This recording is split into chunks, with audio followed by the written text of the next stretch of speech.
Hi everybody, welcome back to the channel.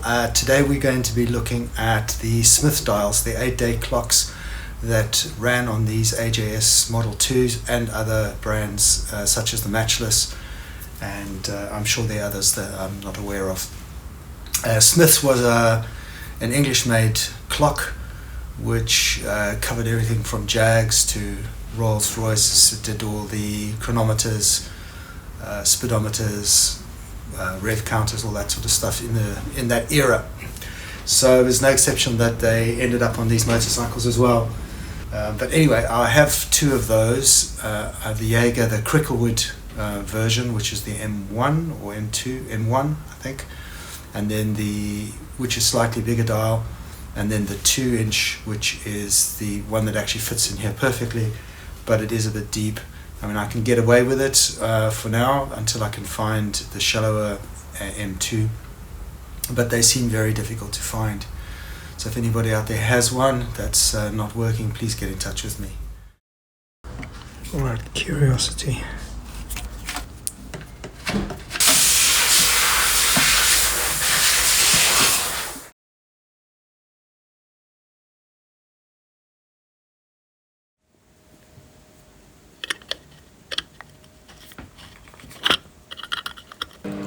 It's called 8-day because it's supposed to run for 8 days before you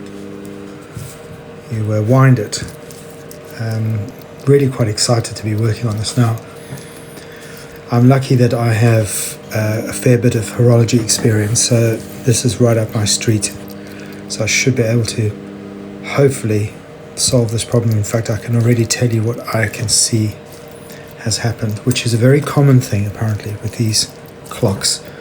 Now, what you're looking at here is a non-shock system. This is a 1930s Smith clock, and they hadn't invented a shock absorber system for the balance. Now, what I mean by that is this axle, the central axle that's pinned between this jewel here and the jewel at the base, has snapped off at the head.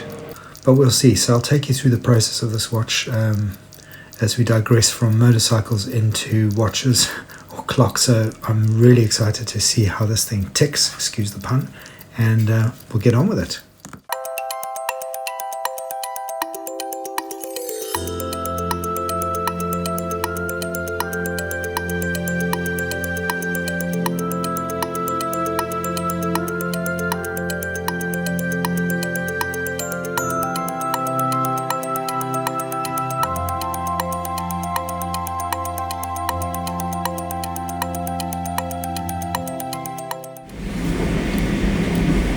You can always tell the state of the movement, the wear on the axles of these little wheels and how freely they move. It's this watch. That's looking in fantastic condition, and I'm really happy. Last bit's coming on, and then we'll get the balance done.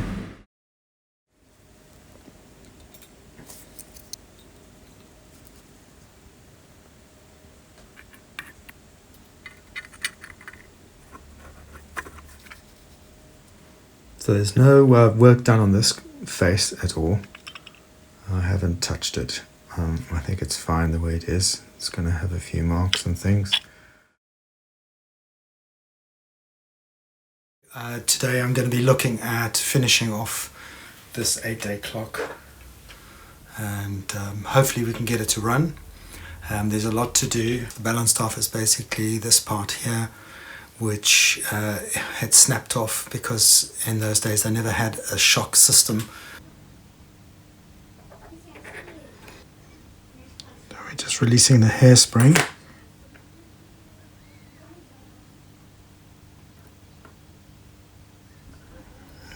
Out she pops. This is the broken end. And then the hairspring goes over the top of that.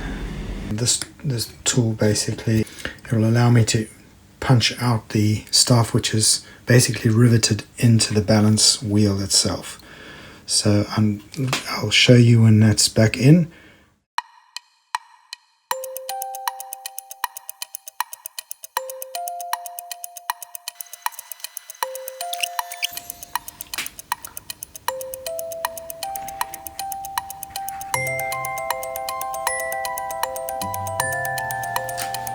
Oh yes.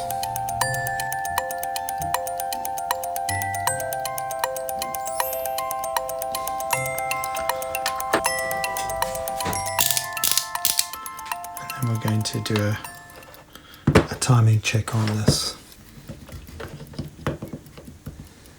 Okay, it's coming down. So slow it down a bit more.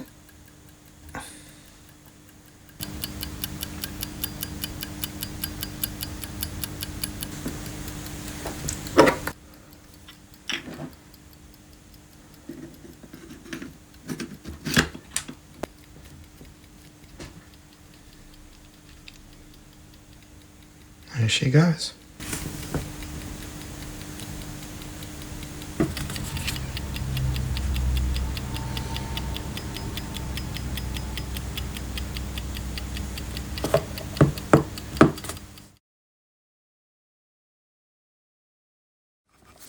Right, we have another one.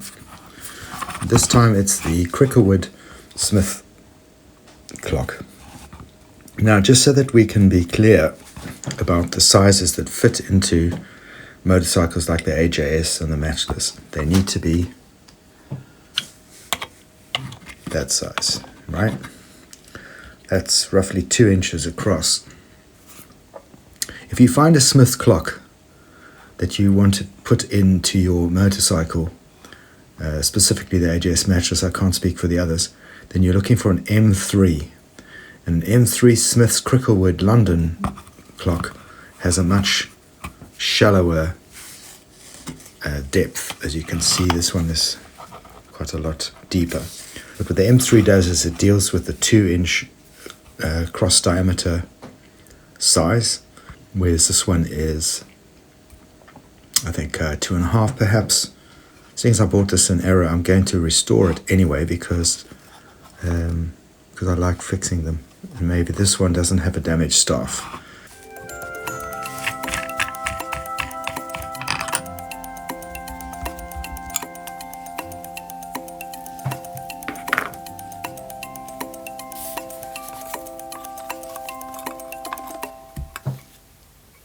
So the first thing I want to check is see whether this balance is damaged or not. No, that's quite a relief.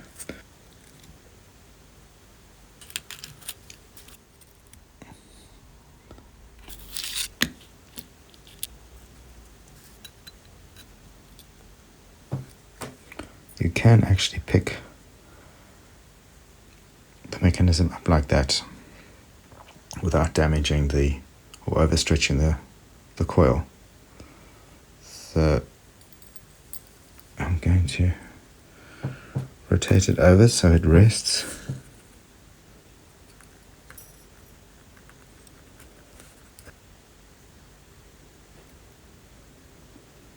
Okay, this all feels very tight.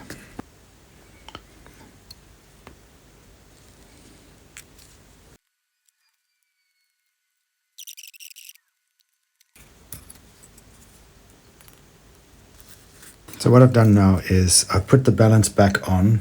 I've given it a clean. The oil caps, you can see the little glass cap. There's one at the top and one at the base, and I've oiled them. And I've put it back on again because I want to see how the spring sits and whether there's still any friction. So one of the ways we just check and see if it's this free movement there. And you can see that's moving pretty freely.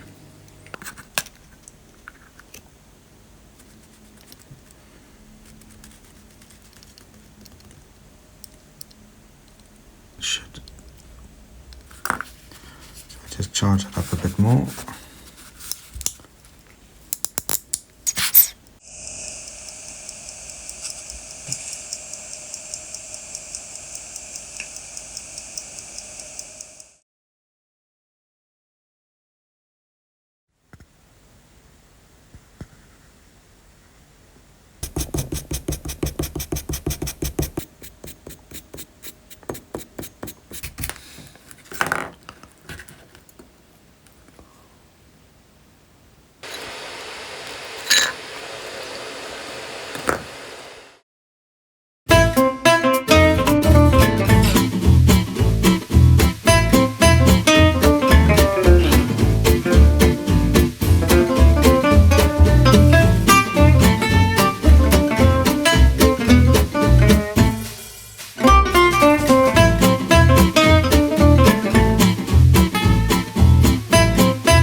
then you push him back on, is when it works by itself. We're choosing the color that we want him to print. So now we are looking for a kind of It's like yellowy white. yellow and white.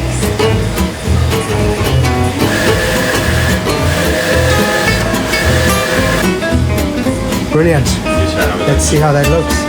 So a second coat of black is added. So I'm going to let it cure overnight, and then I'm going to cure it back with ultra fine, so that I'll get a really flat surface. I get no bubbles when I put the transfer on. I called the bear again whenever we need him. It's like Mr. Wolf. Hey? There he is, the real one.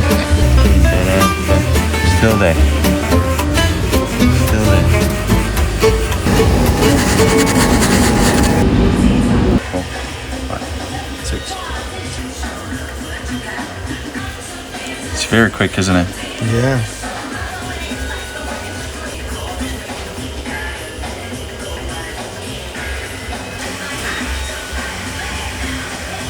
You can just let it dry now.